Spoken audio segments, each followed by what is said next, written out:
Okay, my son. You must preserve these books with your body and soul.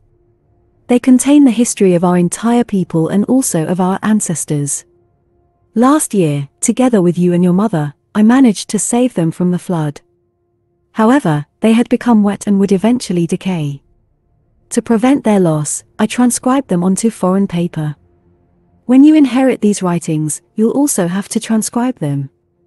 And so will your children, ensuring these writings are never lost.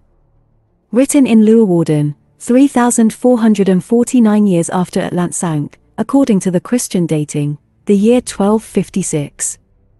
Hiddo, nicknamed OERA Linda. Watch and guard.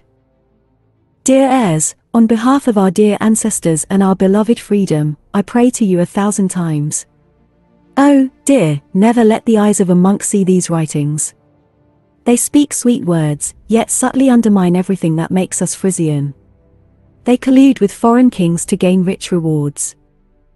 These kings know that we are their greatest enemies because we dare to speak about freedom, justice, and the duties of rulers. Therefore, they try to destroy everything that comes from our ancestors and what remains of our old customs. Oh, dear, I have been to their court myself. If Ralda permits and if we do not remain steadfast, they will destroy us all. Written in Leeuwarden, 803 years after the Christian era. Lico, nicknamed OERA Linda. The Book of Adela's followers. 30 years after the folk mother was murdered by the commander-in-chief Maggie, the situation was dire.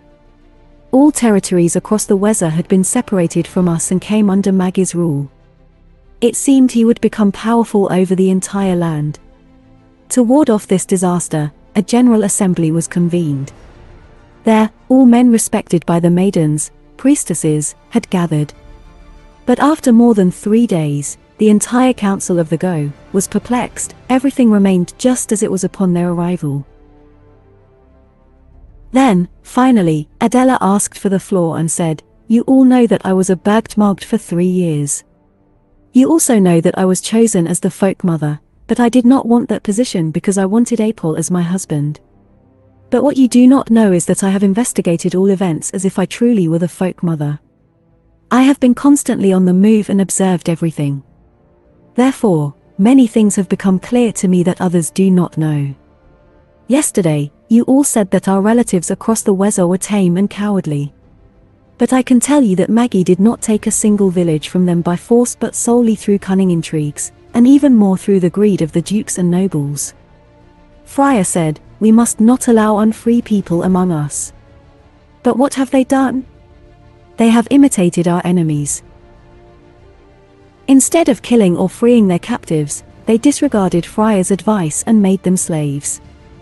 By doing so, Friar lost interest in watching over them.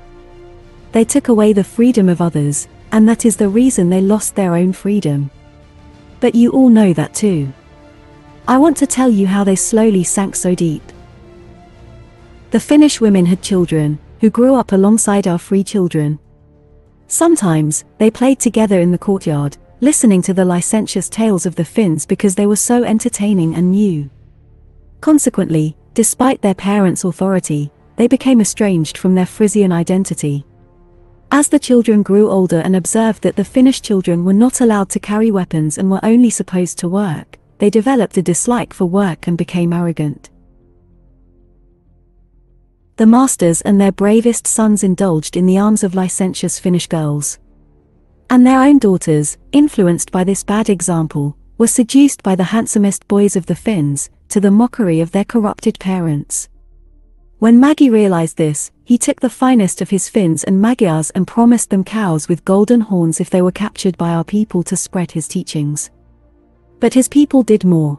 Children were abducted, taken to the Uppsalans, and after being raised in his corrupt teachings, they were sent back.